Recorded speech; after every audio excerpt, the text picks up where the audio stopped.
noise from across the room, and it's like, Elliot! Elliot! What? Oh, then I go up and I look for the noise. Supre's like hiding behind a door, and he's like, is he gone? Yes, what the fuck? Oh, thank God. Talgan's like, so you definitely fucked, right? I like look at Talgan, and I turn white again, and I flee the room, dragging Elliot with me. I just am so confused of like eating my soup, like, what happened? I'm so lost. What is going on? Elliot, I'm like dragging you down the hallway, and I find like, I don't know, like the kitchen or something like that, and shove you in it, and I'm like... The kitchen's too close. It's like a closet. Something metaphor. Yeah. I need you. You're good at like manners, right? Yeah. I need your help. What did you do? Was Talgan right? I turned bright red. Oh my God! Shut up about it. Jesus, shut the fuck up about it. It's nothing. It wasn't a big thing. There was just like some fire and a lot of drinking and more fire, and it was just You probably like Elian's a Shemlin, so you probably need to explain what an Arlethen is to him. Oh, I guess that you're probably like staring at me in confusion. And yeah. I'm like, every couple of years, there's a gathering, and we all, meet up with all the other Dalish clans, and, a couple of years ago, when I was much younger, Uh-huh. I went to the Arlethen, and I got very drunk. Uh-huh. I met Lannon, and then one thing led to another, and there was drinking. And you didn't share names? I'm sorry. The Orlesian has never fucked somebody and not known their name before. Ooh. Ooh, spicy take. I find that very improbable. Hey, just because I've done it doesn't mean I don't act offended. Just saying. It's possible he even said his name. I was just very drunk. It was a very wild night, okay? Things get crazy. So what exactly do you need my help with? I don't know how to be in the same room. How do you... What am I supposed to do? I just insulted him. Normally I don't worry whenever I insult people, but now I'm worried. Do you still like him? Is that what this is about? It's not... What? Why would you even ask that? I don't even know why you would ask that question. That's irrelevant. Okay. Well, I've never had this exact situation before, so that's a little tricky. I'm like looking at you pleadingly. Like I was like, somebody has to know how to handle the situation. It's you, right? You've surely had a one-night stand with someone before. I mean, yes, but have I insulted said one-night stand after 10 years? No. Abruptly, the closet door opens and Fenris is staring at both of you. Oh God. He's looking between the two of you and then he says, "Hand me that cloak." I hand him the cloak. Thanks. He closes the door and leaves. I look back despairingly at Elliot and I'm like, how much did you think he heard? Who knows? We didn't exactly pick the best hiding spot. I just like cover my face in my hands. Elliot is trying so hard not to be laughing. It's just not working. Okay, I think we can probably get through this. He seemed pretty mortified too when he realized what had happened, but I think... Oh, God. We'll probably be okay. I should just pretend it never happened, right? No, I was gonna say maybe talk to him. Oh, no. I turned white again. No, I'm not. Elliot, you might not have noticed this, but I'm not good at talking to people. Really? Okay. Find another way to break the ice? Maybe have another drink? No, I swore off drinking. This is the reason he swore. Oh, God! Oh, okay. I'll have to think on it, but running away? Probably not the best tactic. You're gonna have to talk to him eventually, if only because we're going on a mission. I'm just, like, staring at you in horror, like, I just thought this would be... I thought you would know what to do.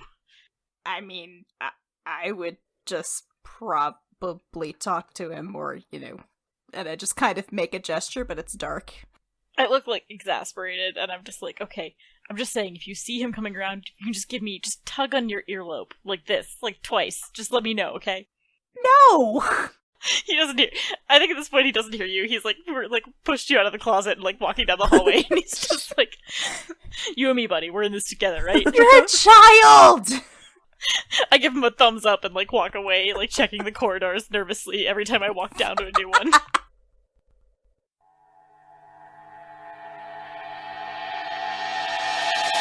Everyone is getting settled into the Pavis estate. You guys are getting along really, really well with the Chargers, and it's a little before noon, and they're like knee deep into this story about that one time that they had to slog out through the backwoods of Ferelden to kill a dragon. And Mayveris pokes her head into the room and she says, "Dearest, now might be a good time to go and back to my estate to get that instrument, darling. You said you wanted an instrument?" Oh, yes, please. I think Elian just hops up out of the seat and apologizes to the group for, abandoning them and just goes over to her side. Would the rest of you like to come, dears? I just, get up. Like, yes, I'll go wherever you want me to, May. Right. I just don't even say anything to the Chargers. I'm like, fuck y'all. This sounds like my idea of hell. I will be staying here. We can leave you here with Lannon. It's okay, Sabre. I blanch and I get up immediately. I would like to come with you. Will Landon be there? Landon won't be there, right? We could always invite him. Nope. Mayveris says, "Okay, well, let's go then, shall we?" And she puts on this big floppy sun hat and she makes her way outside. Adorable. I just can't stop thinking of her as like a 1920s, so cute. Like Audrey Hepburn sort of giant hat. Yes, that is exactly the aesthetic I'm going for. Thank you for noticing. Perfect. Oh, so good. It's such a nice day that she decides to forego the carriage entirely and just walk across Minrath. It'll only take like about an hour. And it's such a beautiful day. And are you talking about anything in particular on the way over? Do you want someone else's opinion on what to do about the Landon situation, Sabre? I mean, I don't like Sabre doesn't, like Amber does. I just looked between the two of you and was like, so Talcum was right. oh, Talcon was right. I elbow you very hard, Ellie, and I told you that in confidence. Mayveris is like, "Darling, it's not a big secret. Like, you realize that, right? We all knew." I stare. I didn't know. But you were involved. How? I turned to Cassandra through my hands up. I was very drunk. Honestly, what could possibly be so awkward about it? It's just sex, darling. It wasn't bad, was it? I mean, there was fire. Mayveris, actually, Cassandra, you probably chuckle at that a little bit too. Mayveris bursts into laughter. As mages, you and Mayveris both know that the only reason a mage would accidentally set something on fire during sex is if they were having a really, really good time. Right, it's like, oops!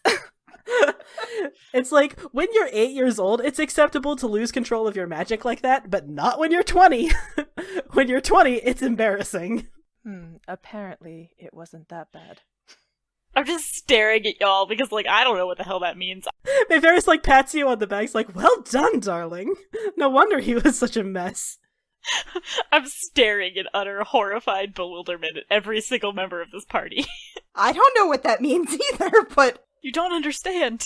This is the worst thing that's ever happened to me, and a lot of bad things have happened to me. Oh no, on the contrary, dear. I think I understand quite a bit better than you do. You do? Oh, yes. Could you explain it to me? Well, let me put it this way. If he accidentally set something on fire, that means he very much enjoyed the time with you. I think I'm just, staring, there's, a pensive look on my face.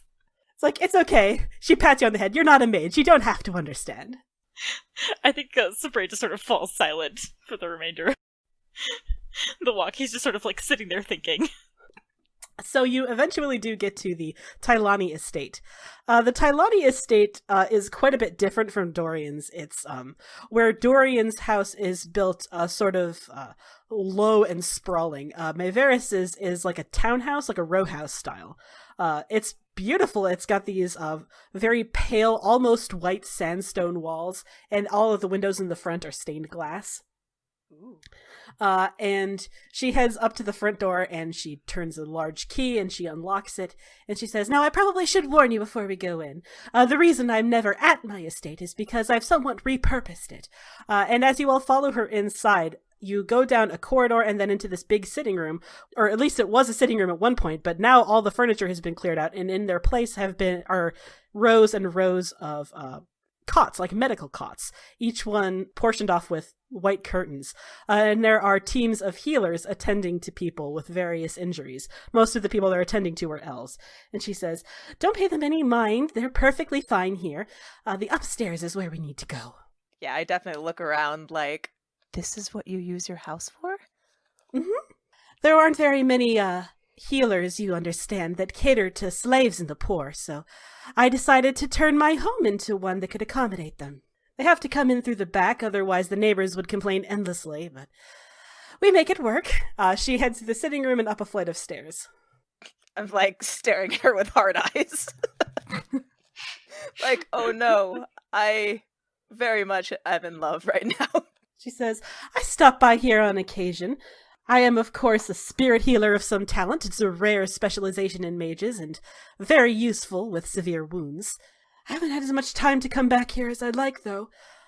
She opens up one of the bedrooms at the end of the hallway, and her shoulders slump a little bit, and she says, "Well, darling, this was his music room.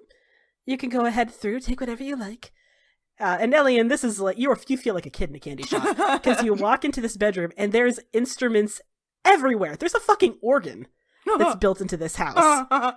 There's every kind of instrument under the sun. There's like 10 different kinds of lutes, and yes, there are dulcimers. There are drums and flutes and pipes of all different kinds, all different styles. And Mayveris sort of steps aside and just lets you pass. She looks like she doesn't want to go in. I think before I go in, I just kind of squeeze her hand and say, "Thank you again." She puts on a brave face. She says, "Oh, don't mention it, darling. It's perfectly all right. I'm sure he'd prefer to see them used." I'll definitely treat it with respect. She smiles very tightly and doesn't say anything. I just squeeze her hand again and slip inside. So what do you want to take? Pretty much any instrument you want you can take from this room. Oh, God. Oh, nice. There's also reams and reams of blank sheet music if you want to take that. Ooh. And Mayveris is sort of watching. She's watching you for a while go through the stuff, and then eventually she takes a deep breath and sort of turns her head away and leans against the outer wall instead and looks away. I sort of look at her like, are you all right? Oh, there are other reasons I turned this place into a hospice. Let's just put it that way. Is there... I sort of like flounder and like look at Elian with his back turned, like, woohoo, look at this! Like all excited. Like, a memory attached? Oh, this house is nothing but memories, my darling. This is the house I shared with my late husband, Thorold Tethras. Ah, I see. He died a few years ago, and it's been... Well, some days are harder than others. But I have Dorian and I have the Lucerni to keep my attention. I've been managing. I think he would be proud of me that I have turned our home into a hospice for the poor. He was very kind. He was a lot like you in that way. Gentle. Yeah, I was going to say something, but then I sort of just flounder and just like blush like, oh. And then like after I get my bearings, like, it is very noble of you to use this house, and I don't know anything of your late husband, but I do feel like he would be proud it was being used this way. She smiles and she says, I think Thorold would have liked you. And she like pats your cheek. Oh, precious. So what instruments do you end up taking, Elian? Well, so I was thinking I'd probably like to take a harp over with me, I think, just to... Hopefully not like a full harp. Well, I was going to say one to leave at the Pavis estate. Hey, guess what, Sabre? No, no. You're the one with the highest strength score. You're the designated pack mule for God, the I'm giant gonna be fuck. carrying a giant. You know what? It only makes sense. I'm the only elf here, so. Oh! Oh But you're no! also the strongest, so... I'm just saying, y'all need some slave labor. I know who you. Anyway. Oh, boy! oh God. I'm rethinking my choice. And Mayveris is like, we all see through your transparent guilt tripping. Get the fucking harp. I glare at her, but I get the fucking. And I think he also takes a vial and a mountain dulcimer. Excellent. So as you are getting things ready and as Sabre is carrying the massive harp down the stairs, May is checking in with what you think is like the chief healer that she leaves in charge, and just making sure, do you need any more supplies? Is there anything I can get for you next time I'm out of the market? Just getting a little update. And then they nod and they part ways, and Mayveris smiles and waves at the nurses assembled, and she heads out. She locks the door behind her, and she steps back out onto the street with, and just smiles beatifically at Sabre, who, how are you doing with that giant harp, Sabre? Cranky. You can do it. You're fine. I mean, it's not the biggest harp that was in the room.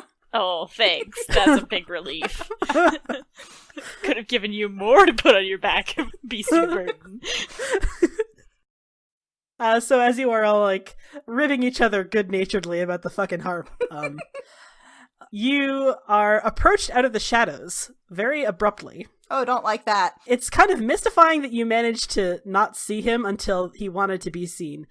He is about 7.5 feet tall with 2 massive horns sweeping back over his head.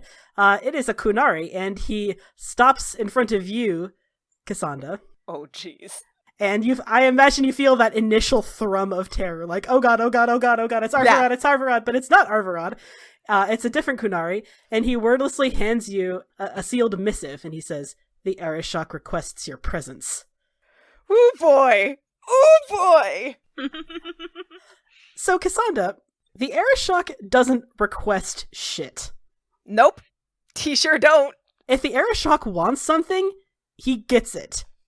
The fact that someone is coming to you saying he requests your presence is very strange. Either he's lying or something fishy's going on. Yeah, that wording, like, I reach out, like, to take the sealed thing, the note, and I'm like, requests? Yes. It's just, like, so mind-boggling. I'm just so confused, like, okay, and I guess I should break the seal and look at it. The Kunari, before you even have any time, just turns and leaves. You have the missive, and he's gone. You break the seal, and the note reads as follows. Your presence is requested in the Imperial Senate, and then it is signed the Arishok. Well, it's about as brief as I would expect. Mayveris is still, like, recovering, like, she was about to, like, throw hands, like, she was about to set that guy on fire. She's like, oh god! She's like, what was that? Are you okay, darling? That's a good question. I'm, like, holding, like, after I broke the seal, like, my hands are shaking, like, well, he did see me, knows that I'm here, and I'm more surprised that I wasn't just forcefully brought to him. Yes, that does strike me as a little bit odd. Request is not a thing the Arishok does. She says, no, not in my experience either. Yeah, like, this is highly unusual, Cassandra. And you would know this much better than Mayveris. Like, the Arishok is not just the Arishok, but the nature of the Kyun makes everything very deliberate and very literal. So when he says he is requesting your presence, the only way you can interpret that is that's what he literally means. He is requesting your presence. Well, I suppose we should get the instruments back first. She says, darling, if you don't want to, we don't have to. And I look around, I'm like, I don't want to. She says, then we don't have to. Okay. I will try not to panic thinking about refusing the Arishok. She says, okay, let's just head back to the estate, shall we? Yeah. Okay. Sounds good.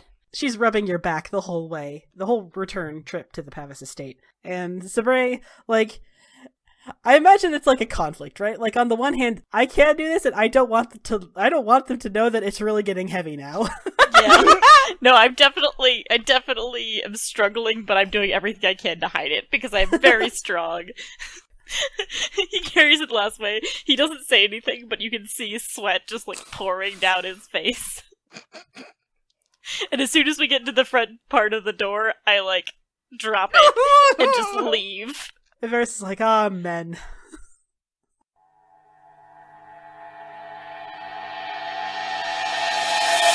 So you have not seen Zevran since you got back from the Imperial Highway, from outside Virantium. And you're searching around for him for a while. Like, the Chargers are regaling everyone with another hilarious story. Something about, like, talking trees. You're not 100% sure what they're talking about.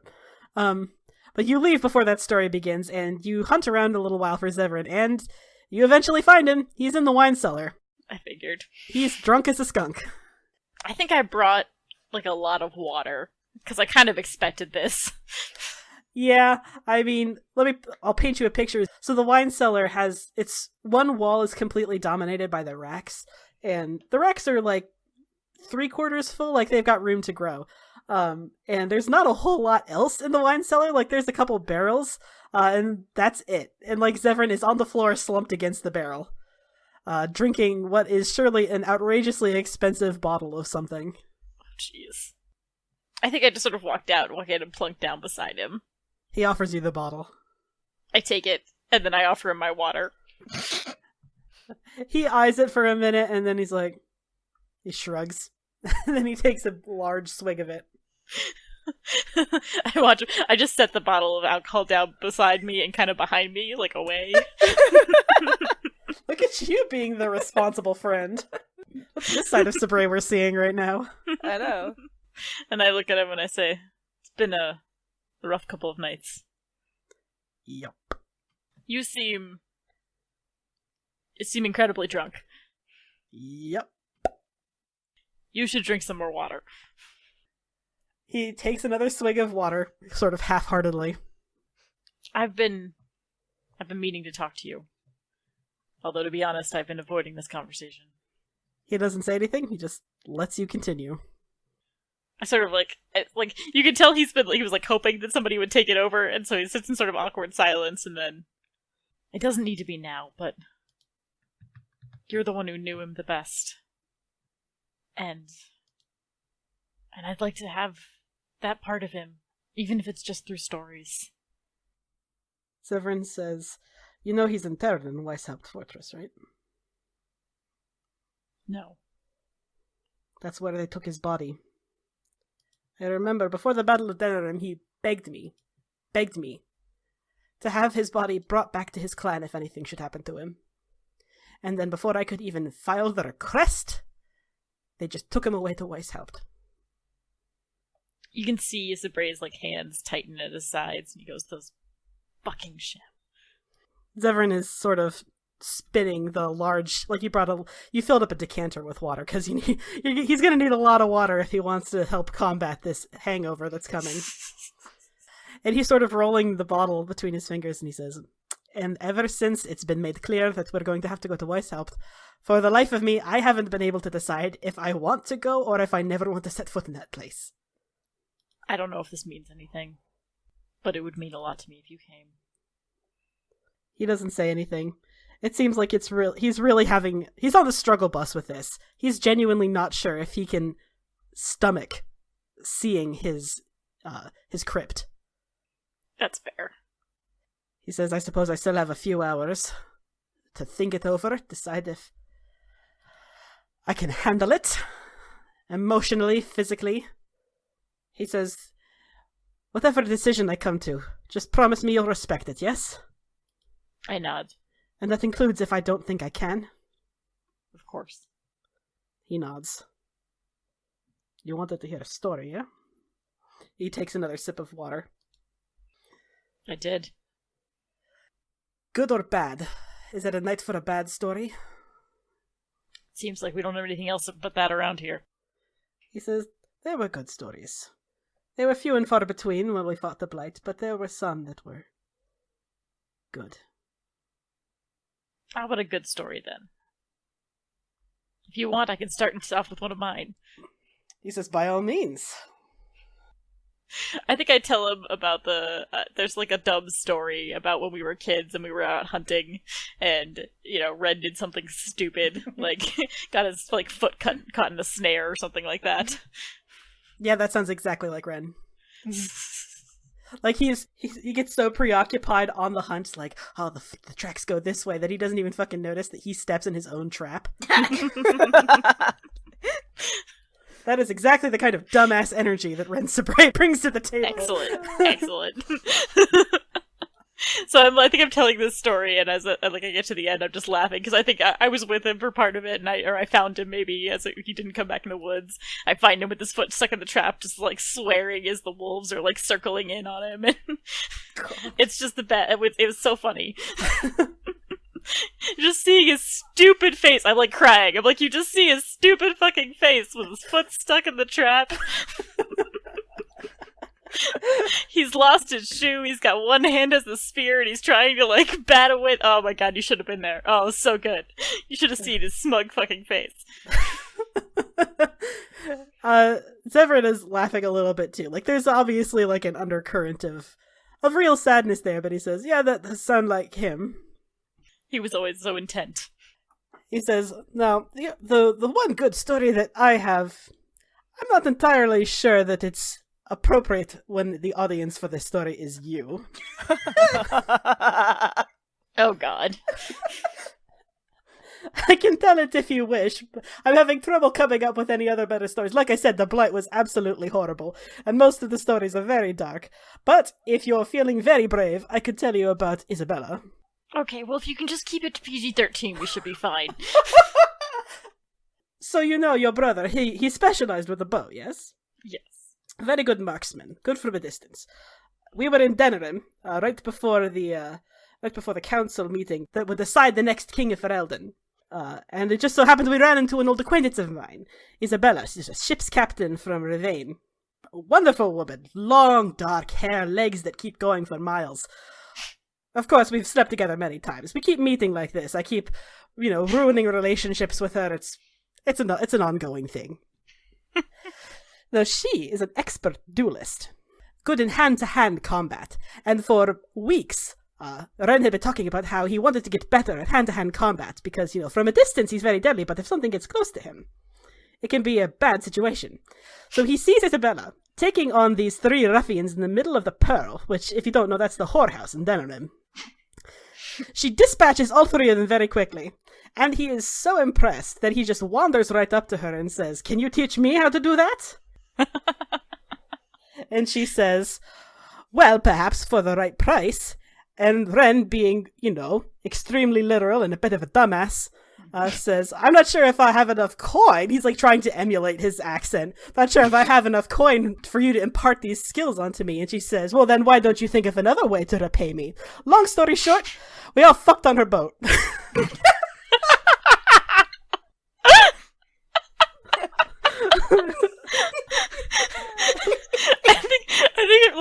I was following along and I was 100% for it, and then I'm just we get to the end and I'm like, what the fuck? You're like, what kind of story is this?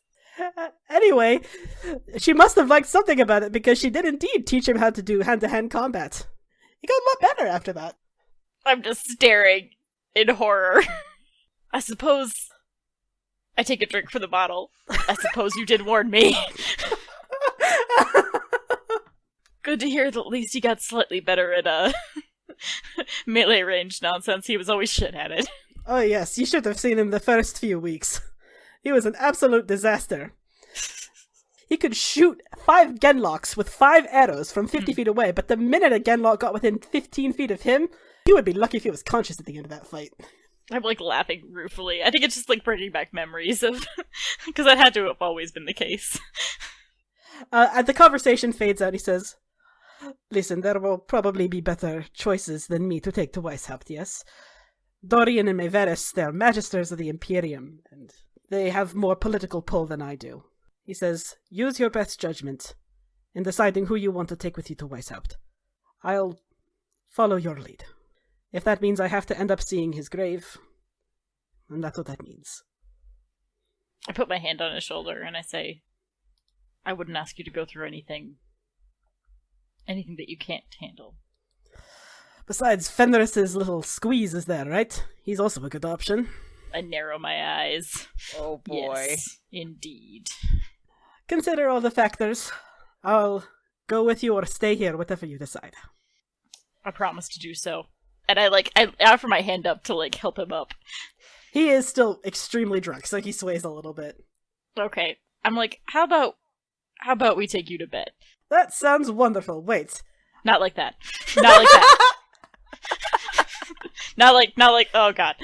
You look very similar to him. It would be very strange. Yeah, no, I don't want, okay. We don't have to talk about this. And I'm like, hand over his shoulder, guiding him up the stairs, being like, please don't. Please no.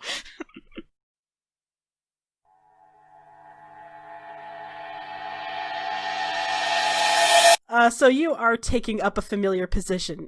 You are almost finished embellishing your tunic. Almost. Not quite. It's getting there.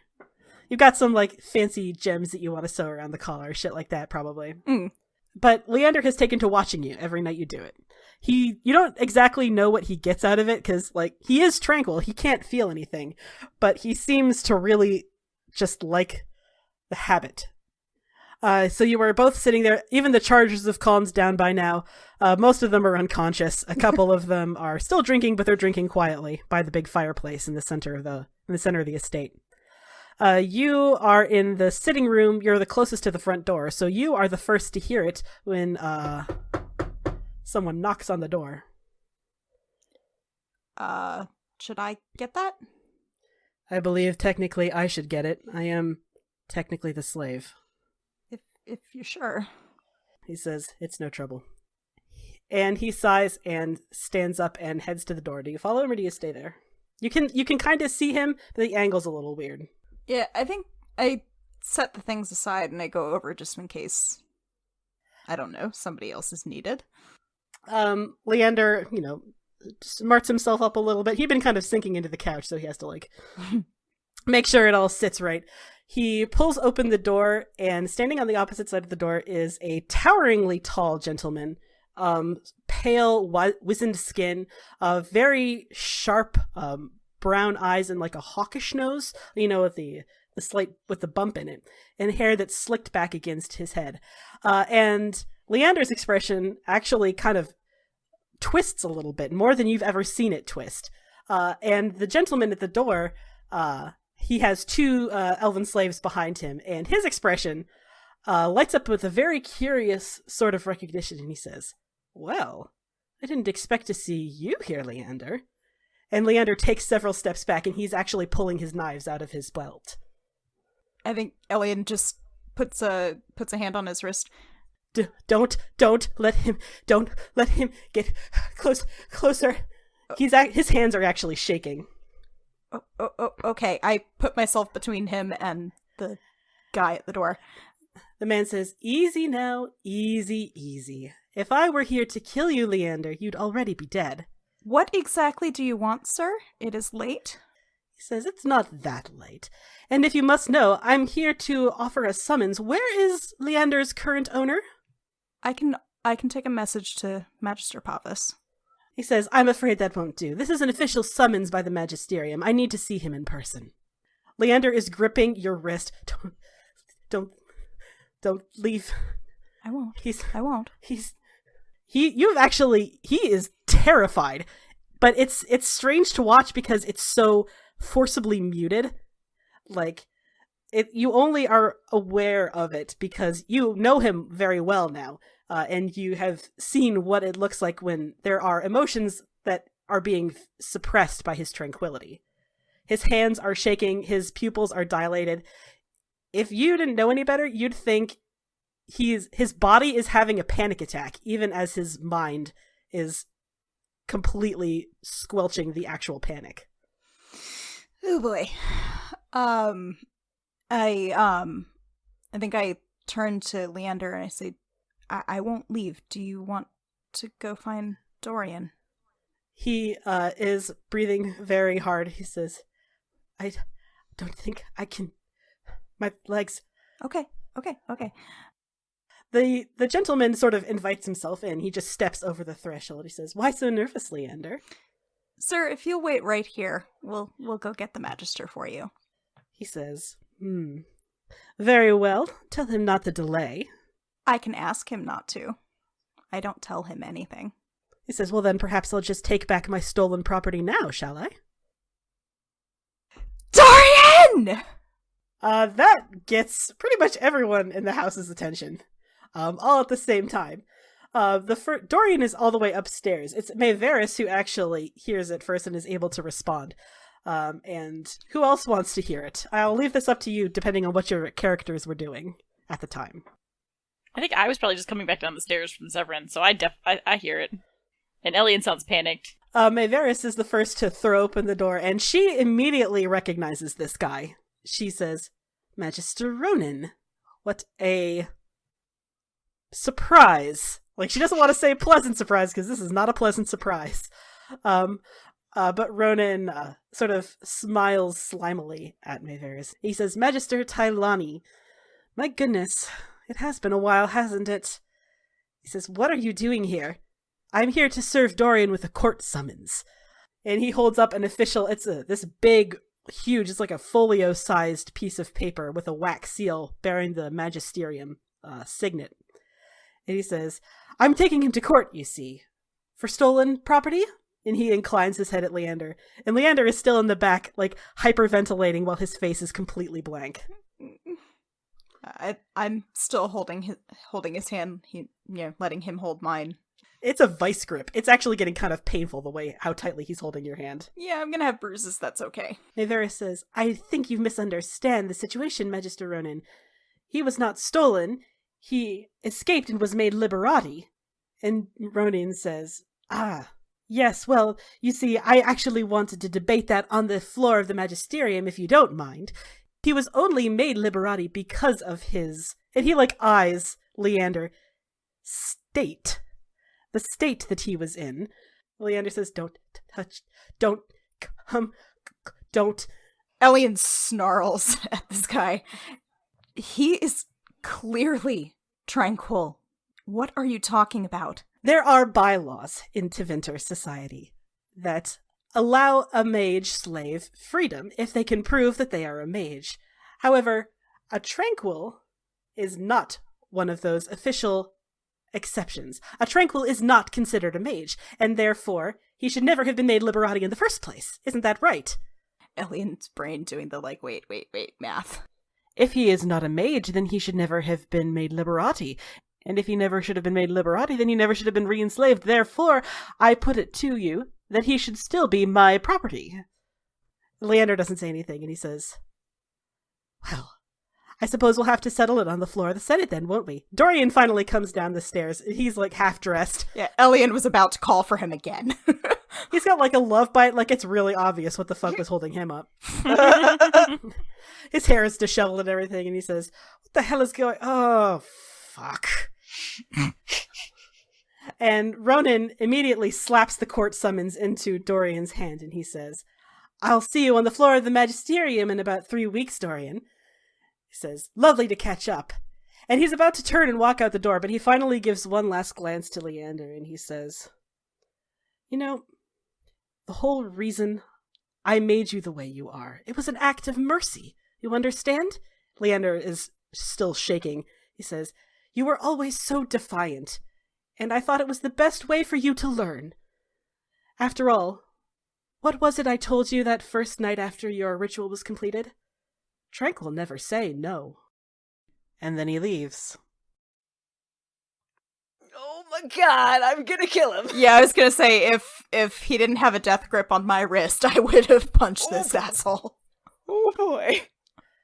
Dorian opens the court summons, and he's reading through it hastily. And Leander, his knees give out from underneath him, and he collapses on the floor. Yeah, I drop down right next to him and just... It's not a hug, because I don't know that he would accept a hug, but I put a hand on his shoulders. You shouldn't touch me. Okay. And before he can even finish his sentence, something happens.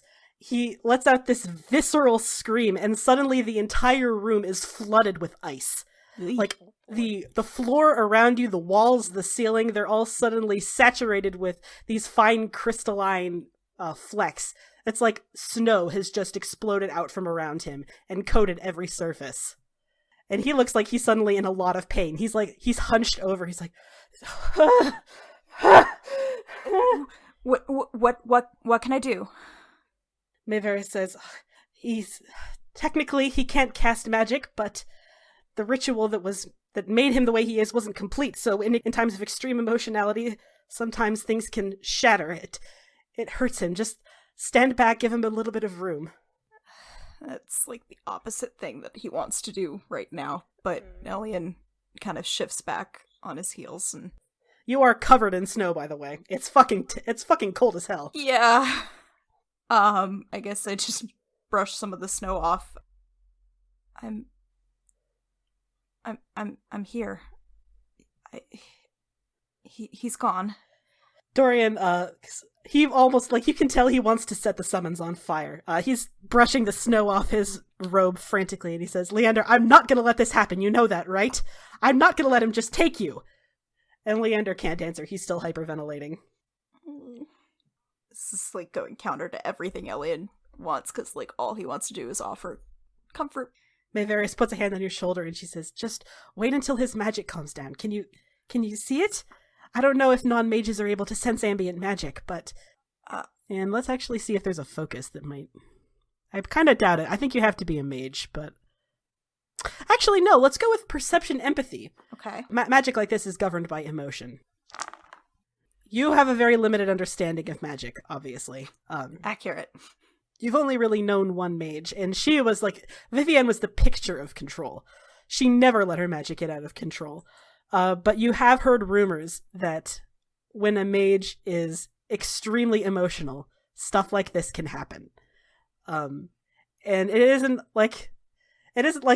always bad. Like you just talked about how Lannon accidentally set the tent on fire that one time. Yep. So it isn't always bad, but you think in this situation it's really, really bad. Yeah. And yeah, touching a mage at this particular moment may not be the wisest idea. Yeah. I think since he can't touch him, he's just kind of gripping his own arm, kind of self-soothing. I guess eventually he would stand up when he sees that it's not helping at all to be down there with him. Dorian is using enchantments. He's like waving his hands in various directions and trying to like melt the fucking snow, which only means that there's water all over the floor now. A broom might be more helpful. It takes a little while for everyone. Like, there are a couple mages. Like, Lannon comes down and he's like, what the fuck happened? And like, he starts helping to melt the snow, too. And Mayveris is getting involved. And even Dalish stumbles in piss drunk and starts helping as well. All the mages in the premises are like, well, better assist if I can. Yeah. And as all of this consternation is going on, trying to clean up the entry hall, Leander, like, grips like the hem of your sleeve, and he says, he's going to take. We won't let him. He always gets his. We won't. He always. Take a breath. We won't let him. Dorian won't let him.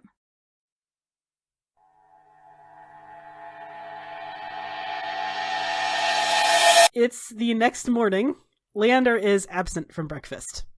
I think Elian brings him a tray, for sure. We can just say that I leave it outside his door. I'm giving him space until he's ready. Yeah, he's been locked up in his room for a while now, and you're not sure why. You leave a tray of breakfast, and you just kind of leave it there and hope for the best. Pretty much.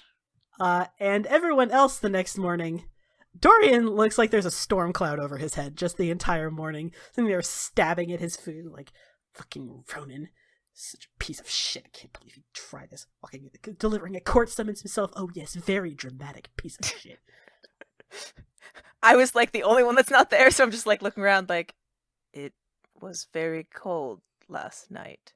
Dorian gives you a very snarling recap. He's like, Leander's former master decided to serve me a court summons for stealing his property.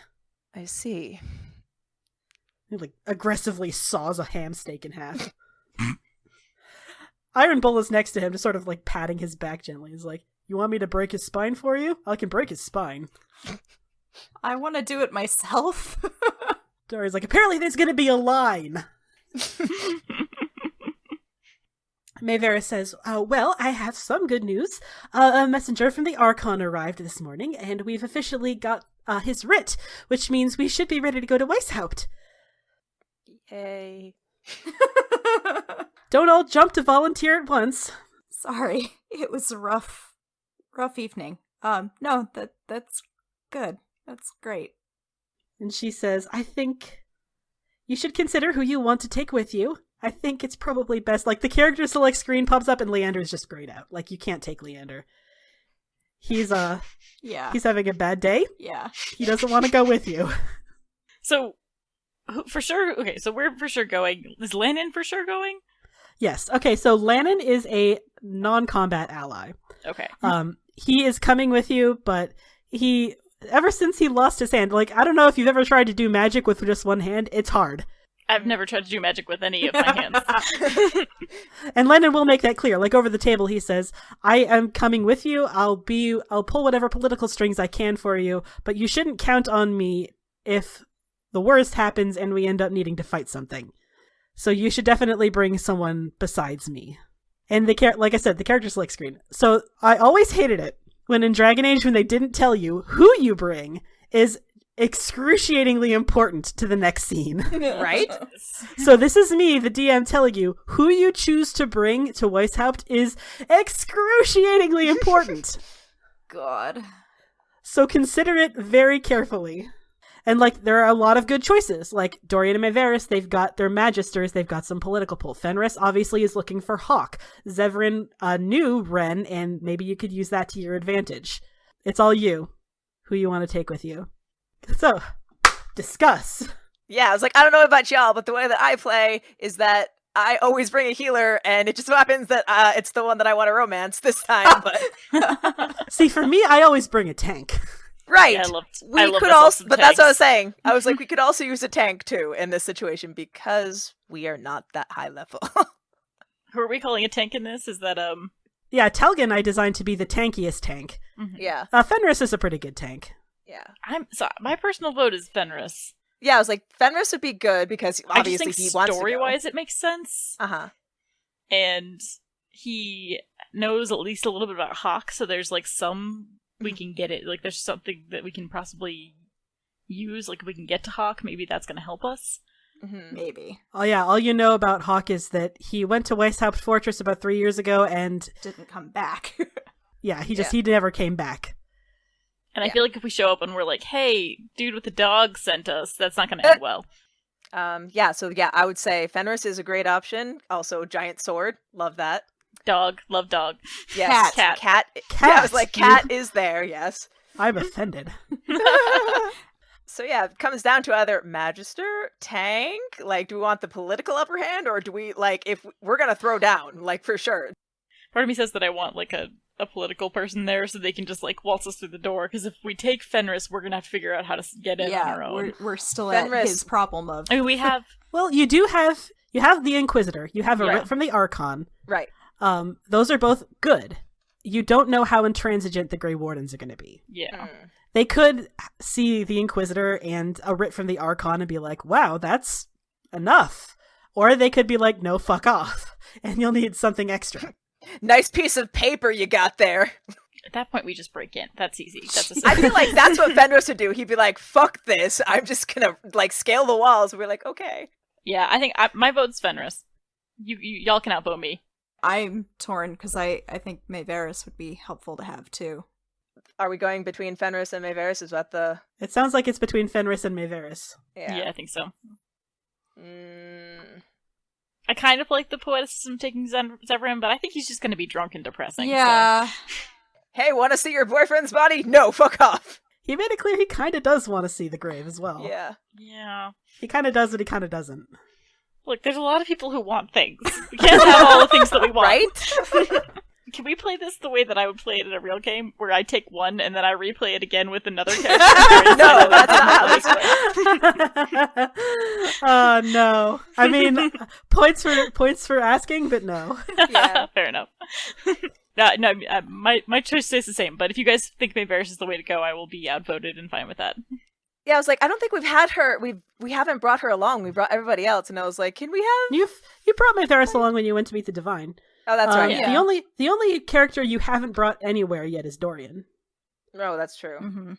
and he's also a good political choice. Mhm. He's also a magister, That is but true. he's not a healer. He's I built him as a disruptor kind of mage. Mhm. Like he's the one that fucks up the enemies behind their lines. Ooh.